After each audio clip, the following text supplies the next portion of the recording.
I welcome you all to the first steering committee meeting for this regional SME project. At this time, I will invite the acting premier, Dr. Kedrick Pickering, to give welcome remarks. On behalf of the Premier, Dr. the Honorable Yolanda Smith, I want to take this opportunity to say welcome. And welcome especially to those of you who are visiting the BVI for the first time. We hope that it won't be a last.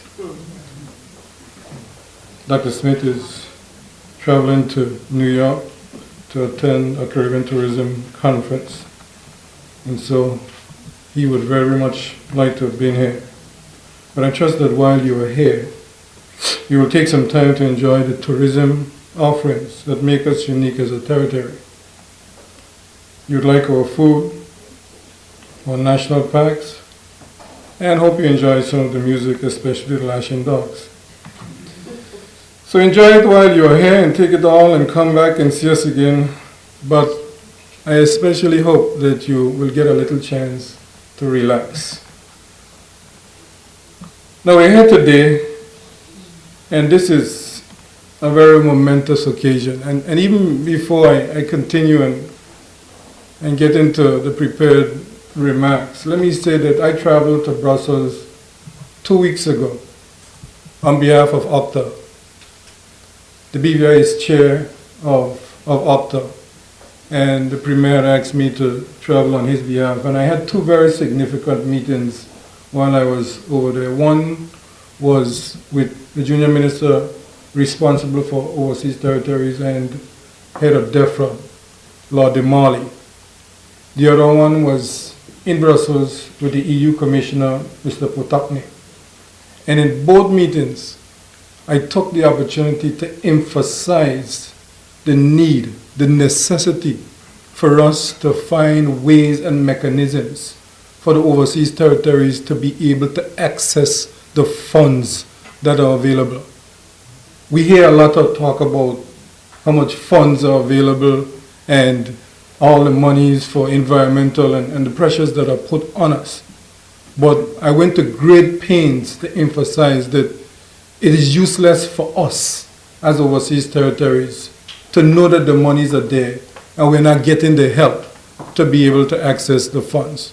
So on your behalf, feel assured that in a cricket analogy, I went to bat for you. Feel assured that I did. And so we are about to welcome the official start of the European Union funding regional project on small and medium-sized enterprises, commonly referred to as SMEs. And for those of you who know the full history of this project, you will understand and appreciate the long road that we have traveled to get to this point. And I also was very much involved in the initial work when we met in Curacao 2 years ago, I think it was, discussing these issues. And so it has certainly been an extremely steep learning curve for all of us. We've been negotiating for a long time. We've made tough decisions. We maneuvered through the challenges, but one of the things I must say, we've kept focused, and we remain very optimistic. I've had the opportunity to work along with both the Financial Secretary and Elvia. In fact, I'll pause to say this, that I'm in charge of the natural resources and labor in this country. And Elvia, who works in the Premier's office, is often asked, which ministry does she belong to? Whether she's working for the Premier or she's working for Dr. Pickering. Because there's always so much to coordinate between us with respect to the environmental issues. Now, in the Virgin Islands, I can use a couple of examples, and I believe that the small and medium-sized business development is critical. So a couple of points I'd like to raise. One, businesses are the central drivers for circulating wealth throughout our economy. Two, businesses contribute to the economy in a direct way in the provision of jobs.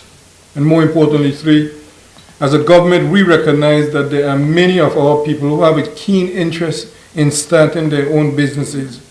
And so the appropriate avenue must be provided for them to achieve their desires. I use this example because I'm sure that this is also true for all of our jurisdictions. We understand that value.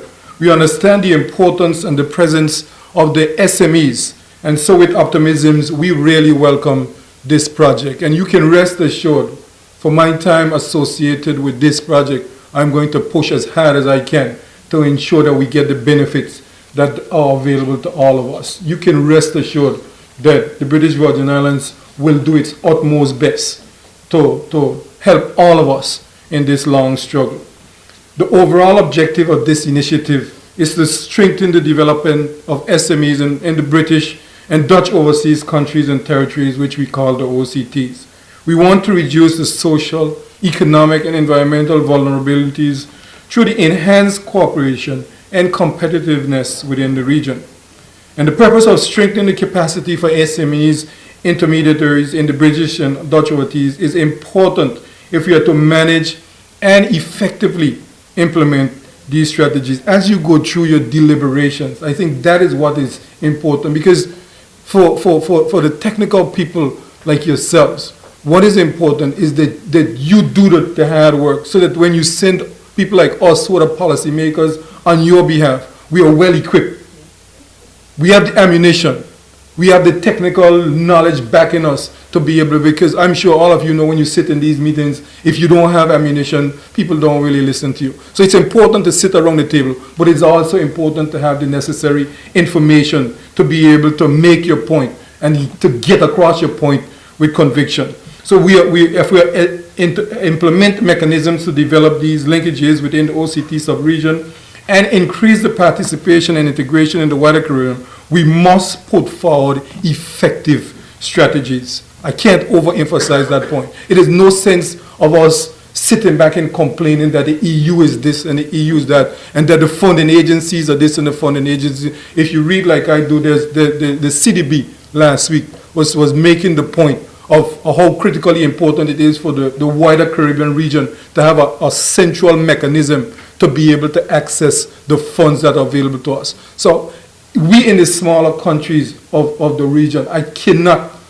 emphasize the point enough. It's no sense of us just sitting back and complaining about the EU this and EU that. We must have a strategic approach that is going to lend us results. Let us stay focused on that. If nothing else, that is what is important. That what should come up for this meeting. And so our vision throughout this program, throughout the entire process of the Caribbean OTs, will become competitive, not only on a regional level, but globally. That is what we've got to think. We can't just think small. We've got to think beyond our borders. We've got to punch above our weight if we are going to be able to make progress. This is possible. It is possible if all of us work together. And it is possible for us. You know, I sincerely believe in the imperative that a little child shall lead him. And if we work together in the context of the small overseas territories in a unified way, we can show the wider Caribbean how things can get done. And I can only ask and beg of you that as you go through your deliberations, you stay focused on that. Don't come into this fight, you know, feeling defeated. Don't come into the fight feeling that because we're small, nobody is going to listen to us. We have a voice. It's important that we make our voice heard. It is believed that the path to greater prosperity in the Caribbean lies in greater integration and within the region and within the rest of the world. However, all experiences bring both opportunities and challenges. That is no less throughout this region when we talk about integration. And so in this regard, as the Caribbean region pursues greater integration, in the context of the very dynamic world economy, it is essential that it improves its competitiveness and continues to ensure financial stability. Today, as you meet to discuss programs and projects of implementation through this EU-funded project for our individual territories, I invite you to be open and frank with the GOPA team of consultants and by extension the Deputy Regional Authorizing Officer of the DRAO team regarding the proposed implementation track. I like to encourage debate. I believe in debate. I believe that steel sharpens steel, iron sharpens iron, you know, and I'm not one of those that believe that smallness, you know, is a disadvantage. In fact, I'm one of those who believe that smallness is a great advantage. And I say this to you, You know, when the Challenger crashed, it wasn't something big that caused it to crash. It was just a small boat somewhere that leaked fuel. A small boat. You know, the overseas countries and territories may be small, but we are part of a system that cannot exist without us. So we must see ourselves from a position of strength. That is what debate is about. When I sit around with the table with anybody, whether you're from EU, UK, USA, or where you're from, men are equal.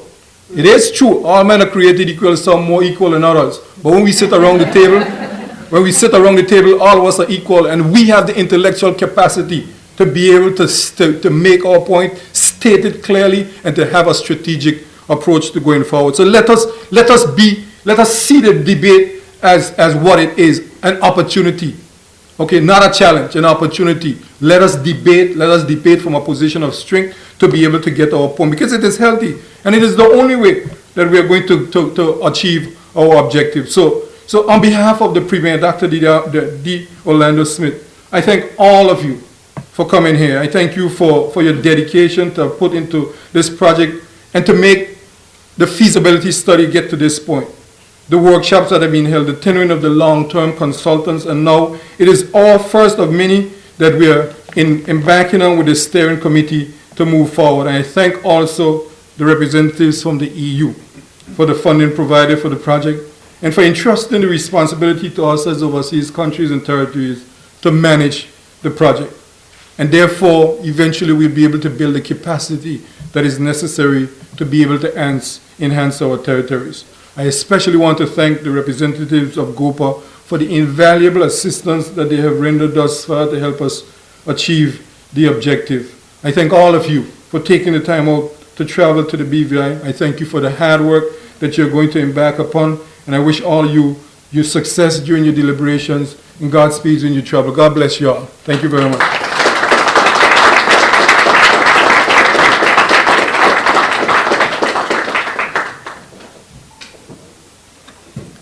So remember, we're small, but we have a voice. I now invite Mr. Neil Smith, the Deputy Regional Authorizing Officer, to give remarks.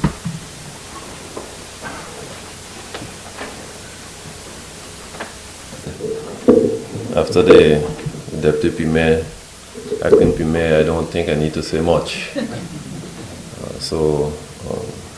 But I was asking Diane today if I could leave you guys a little story. Because, you know, this is a very, for us, a very important project for many reasons. But I'd like to give you a little story that I heard one time. I don't even remember where I was. It had to do with a holy man that was having a conversation with God one day. And he asked him, you know, I'd like to know what heaven and hell is like. So God carried him to a room, 2 rooms. He opened the first door, and in the middle of the room was a huge table with a pot of stew in the middle. He could smell the stew from where he was. It looked delicious, it smelled delicious. And around that table were a bunch of people. But they looked very unhappy and they were lean, not like me, they were hungry. And they had, the stew was in the middle of the table, but this table was so big that it needed some very long spoons to dip into the stew. But because the spoons were longer than the arms, they could not feed themselves. So the man said that this is probably what hell looks like. So God carried him to the other room. And in that room, same scenario, a table with stew in the middle, big round table with stew in the middle, smelling delicious. But everybody in there was laughing and fat and rosy, and well fed. And he said, so the guy watched God and asked him, well, what's the difference between those two? I mean, it's the same bowl of stew in the middle of the room, the same table.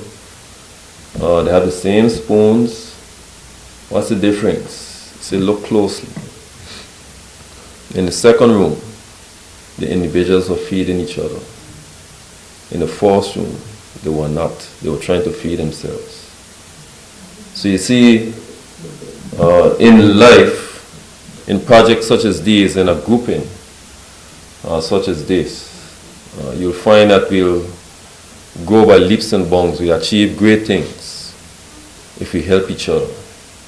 But if we try to help ourselves, we're probably going to find that it's going to be very difficult. I just want to leave you with that today. You know, in the Caribbean region, traveling around the Caribbean region quite a bit, our Achilles heel, I think, is a certain self-centeredness that we have. We tend to, if I go to Barbados, we think about Barbados, what is important for Barbados. We come to BVI, we think about what is important for BVI.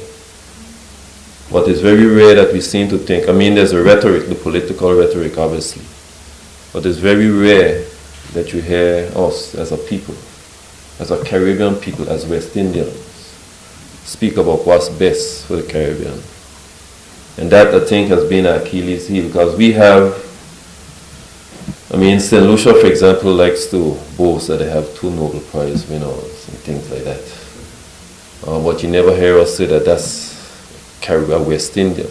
Those are 2 West Indians. So let us be in this grouping, show the rest of our brothers and sisters across the Caribbean that we can do great things if we work together. So I have 3 thoughts. The first is that we should use this project as a catalyst for Caribbean togetherness. You notice I didn't say integration, because some people mistake integration for assimilation. So let us use this as a light for togetherness in the Caribbean. The second thought I'd like to leave with us is that at the end of this, remember the goal, one of the goals is to have SMEs in small territories like ourselves be more competitive. We're not competing with each other. We're actually competing with the rest of the world. And that's been the case for a lot of years now. That one individual with a laptop computer could be writing programs for Microsoft, and that individual could be in the middle of China somewhere. We're competing with everybody. So let us remember that. And the last point is that we should use this project to, as the minister was saying, to improve the profile of the Caribbean throughout the rest of the world.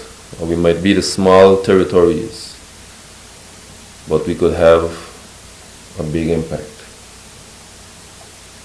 So I'd like to just leave you those 3 points and to state that is vital, extremely vital. I mean, that has always been my mantra from the beginning. Let us be efficient and effective. It's easy to say those words. Be efficient meaning that the funds that we have from the EU should be used to improve the SMEs in the Caribbean territories, not for administrative expenses. That has always been my point. Let's maximize the utility of those resources that we've been given. And to be effective, meaning that we should not just be spinning our wheels in the mud, but when we do things, we should make an impact, a positive impact. So with that, I'm glad that you're here. As our Premier, I call him the Premier. He's here, he's the Premier as far as we're concerned.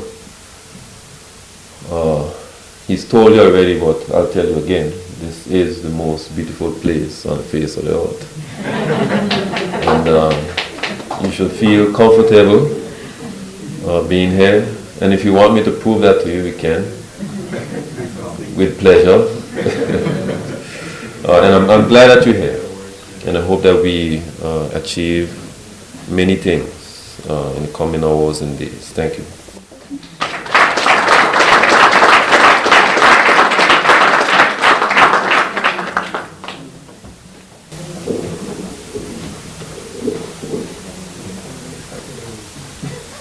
I now invite Ms. Camille Wildman, representing the European Union, to give a few remarks. Thank you very much. Dr. the Honorable Kendrick Pickering, Acting Premier, Mr. Neil Smith, Deputy Regional Authorizing Officer, other members of the head table, and the Committe PMU, other distinguished guests, ladies and gentlemen, good morning. It is a pleasure to be here at the first steering committee of this program designed to strengthen the development of small and medium enterprises in the overseas countries and territories located in the Caribbean. As representatives of the OCTs that will benefit from this initiative, I know you are acutely aware of the vulnerability to economic and environmental shocks commonly faced by all small and micro-island developing states. At no other time has this susceptibility been exposed than over the past decade, during which developing countries have continued to struggle to achieve the seemingly elusive goal of inclusive and sustainable economic growth and development.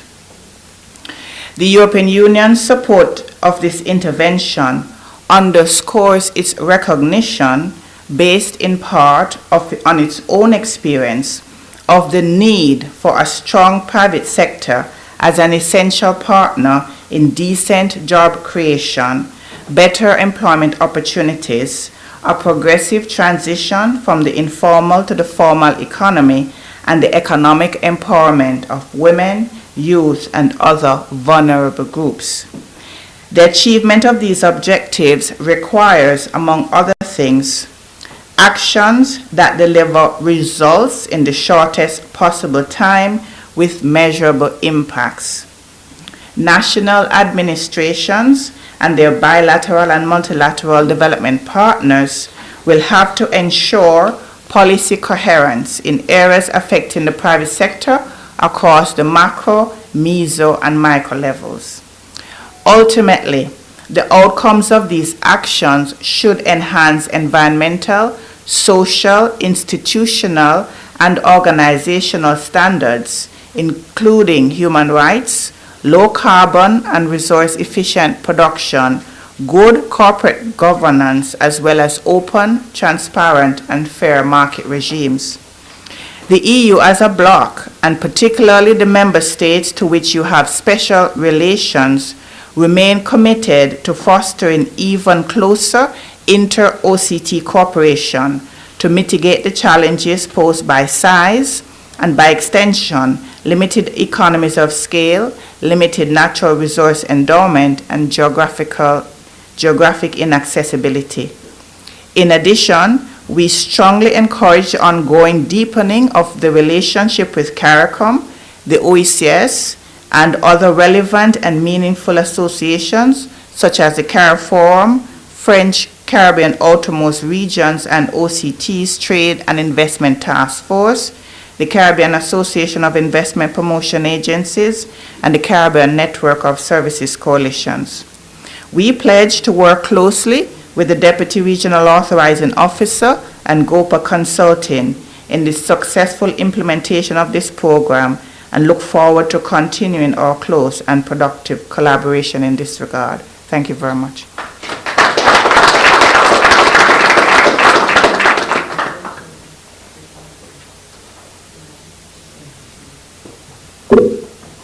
Thank you, Ms. Wildman. I now invite Diana Hendrickson Fleming, representing GOPA team, to give some remarks.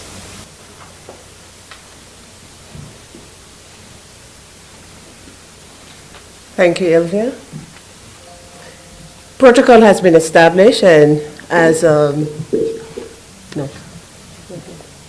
Mr. Smith also mentioned, when you are like a fourth speaker making remarks, you can just concur with what everyone said and bid goodbye and sit down. However, I know that more than that is expected, so what I would like to do in my opening remarks is first of all introduce who is this GOPA and who is this team that is GOPA Consulting and who is part of the Ministry of Finance that is part of this consulting firm. The process is very interesting because the process is that you have an EDF project and you have really consultant agencies that they make a proposal, and GOPA is really a German company that was awarded a project. It's not something that is given to them. It is really a lot of evaluating and process, and the one that has basically the best approach to achieve the objective is the one that gets part of it. It's a very democratic process, and I know that for most of the persons that are here, they have been part of that process also even in formulating what the project should be and the program of the SME development. We as the consultants, we just jump on board once everything has been established, which is a good thing. And then the whole idea is for us to hit the road running. I agree 100% with Mr. Smith. We should try to minimize the administrative expenses and really put it towards the reaching of the objectives of all of those, what the program objectives are. First of all, I would like to introduce the team. The team consists of two parts. There's a technical assistant group, and those are contracted by the GOPA firm. So once they win the award, they actually look for consultants to carry out the project that has more background experience and knowledge of the countries and the overseas territories that they might have. And so we are a group of Caribbean consultants. I have Alan Ramirez, who is based here in Tortola, as one of the experts working with us on the technical team. And then I have also Alexander Ising, and he is actually based in Curacao, where we also have a department or a filiale, a branch. A satellite office, thank you. And the satellite office actually falls under the ministry that Ms. Torre is part of. So they are also facilitating the program as such. However, what would we do without having the support of the Tortola government? We wouldn't be doing much. So we have a PMU unit that is much wider than just the technical assistant. And so those persons consist of, first of all, here on my left, Ilvia Smith, who is functioning as the Impress administrator of the program, Ilvia Smith. And then we have Diane Parson, that is, or that's the Queen Greet.